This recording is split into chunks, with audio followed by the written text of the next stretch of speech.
Hey guys, this is X, and welcome to another video. It's probably not the video you're expecting, because at the end of my last video, I said I'd be making this video a Death Knight tanking video. And wow, how many times can you say the word video in one sentence? Anyway, I've decided to take that idea and put it aside for later, because I've been playing my Shaman a lot more recently and getting into raids, because ICC has come out, and I've been getting into that, and my Shaman is my main. He's the one I raid on. So, yeah, as I get my Shaman more gear, I find that I'm needing to get gold for enchants and gems and things like that, and I was running a little low. So I decided to jump back on X and just go farm that gold up.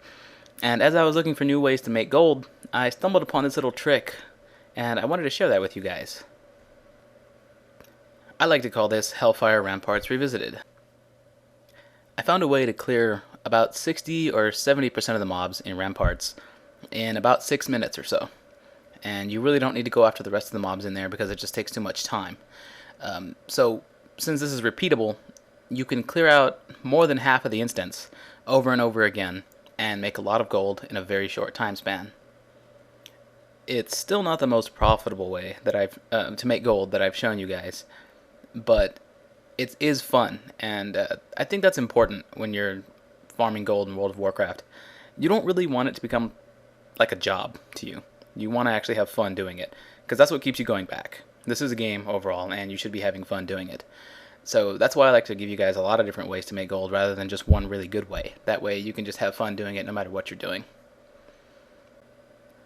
Okay, so here we go again. As usual, I'm starting off with 0 gold, 0 silver, 0 copper in my bag. And I'm going to start up the stopwatch here, but I actually forget to start it up this time. And I didn't realize that until I started editing the video. I hope you guys will just trust me this time, that it takes about 6 minutes to clear the instance in this particular method. It actually takes about 5 minutes and 55 seconds, so it's a little shorter than 6 minutes, but 6 minutes is the time that we're going to use as far as the math goes, for whenever I show you how much gold I made at the end of this video.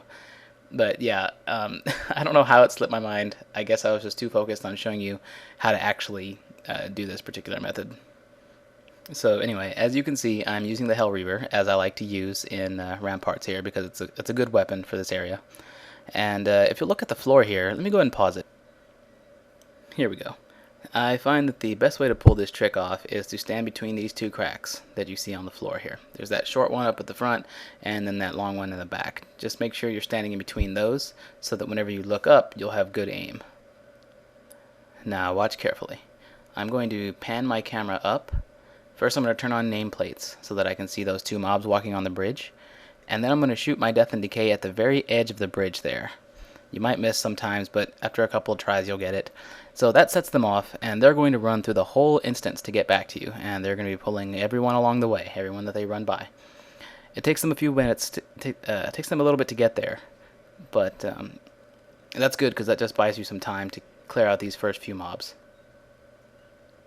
So you'll see me use my ghoul to pull those mobs over to me, and then we're going to take them out like normal. Make sure you take these guys out first, because the fewer you have fighting you in a couple of minutes, the better. Because you're about to take on a very large group of mobs, and most likely a boss. So you can take these guys out, and I would recommend that you have at least tier 9, full tier 9 tanking gear or higher to do this. So yeah, we're going to go ahead and take these guys down real quick.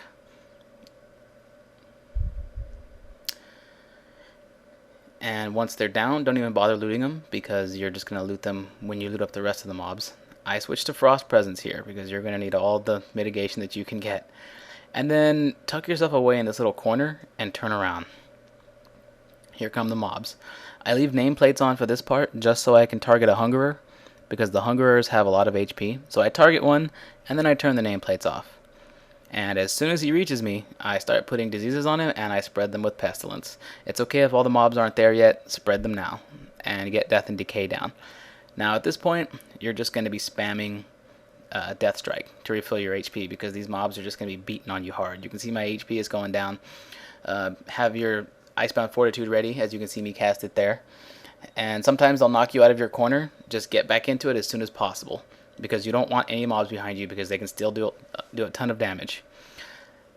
tab through the mobs. If you lose your mob with diseases on him, tab through them until you find one with diseases, and then respread them. That way you keep diseases up on everybody, and make sure you keep your death and decay down. And the entire time you're just spamming death strike to keep yourself alive. Eventually, most of them are going to die, and then you'll be left with the boss mob and a few others that are just kind of hanging out and, you know, getting ready to die. And then you can just take down the boss mob and regenerate some HP on him. So this is a whole lot of mobs that you just took out in a very short time span. Again, keep your defensive talents ready, like Icebound Fortitude and Bone Shield. And I have Lifeblood over there on the right side because I'm an herbalist. I sometimes have to use that, and I didn't use Anti-Magic Shell this time, but it's a very good idea to use it here too. And just take the mobs down by spamming Death Strike and making sure your diseases stay up the entire time. Now, once you take out that first little wave, you're going to get a smaller second wave that comes at you. I don't know where these guys come from or why they delay, but they do delay. So anyway, these guys are going to come at you. Just line of sight the casters so that you can get them closer to you. I actually go up and strangulate one here. I don't know why. I can just line of sight him by coming around the edge of the bridge there. So anyway, yeah, just go ahead and take out this second wave. They're not a threat. It's just a few non-elites and like maybe 3 or 4 elites that you got to take down. And after that, it's time to go ahead and get looting. And I'm going to go ahead and speed up the looting sequence here as soon as we get to it. My ghoul and I are going to take down these 2 mobs. Alright, here we go. Here's the looting sequence. Let's go ahead and speed this up. You know, it's funny. I usually have something useful to say during the looting sequences, but I don't this time. So instead, I'll just say, watch what I do in a couple of seconds here. I go outside and I accidentally cast my ground mount instead of my flying mount, and then I nearly jump off to my death. Watch. Here goes. Unholy Presence, cast my ground mount, and then jump. Whoa! Whoa! So close to the edge. Okay, that was kind of crazy. See, the reason that's crazy is because that would have messed up the whole video. I would have had to re-record there because that would have thrown off my repair cost, and I wouldn't have been able to give you an accurate reading on how much gold I made. So I would have had to redo the whole thing at that point because I wouldn't know how much the repairs would cost. Anyway, I thought that was kind of silly. So you just come back to Thrallmar here, and again, I'm going to go into the same merchant that I always go to. And again, there's Sellomatic there in the top left. I use that to sell all the grays. There's the repair cost right there, only 51 silver, not bad. So there we go. I vendor all the trash, and again, I organize my cloth and other auctioning items in my last bags, and I put all the green items in my front bag and vendor the blues, the 1 blue that I got off of this run. And then I just go ahead and disenchant the greens. So anyway, yeah, you know how all that works. Let's go ahead and add it all up, see how we did. Okay, so after repairs, I came out with 20 gold and 4 silver in looted coin in my bag. And that's from selling all the vendor trash too. And I got... I keep messing this part up. You know what? I'm not even going to record this part. I'm just going to keep going. I got 22 gold and 92 silver for the 54 room cloth. 1 gold, 78 silver for the 5 nether weave cloth. Why do I keep messing this up? 14 gold, 58 silver for the 5 arcane dusts, and 13 gold and 36 silver for the 2 lesser planar essences. You total it all up, and it comes out to be 72 gold and 68 silver in 6 minutes. I'm not drunk, I swear. And you do the math, and that comes out to be 12 gold and 11 silver per minute. Man, this came out terrible. Whether I should keep this or not is totally debatable. Whatever, yeah. I'll just go ahead and keep it. As always, guys, whether you liked it or whether you hated it, rate it high, rate it low. Leave me a comment, and if you really liked it, please subscribe. I will be coming out with more of these in the future. And until next time, guys, go out and have fun. Enjoy.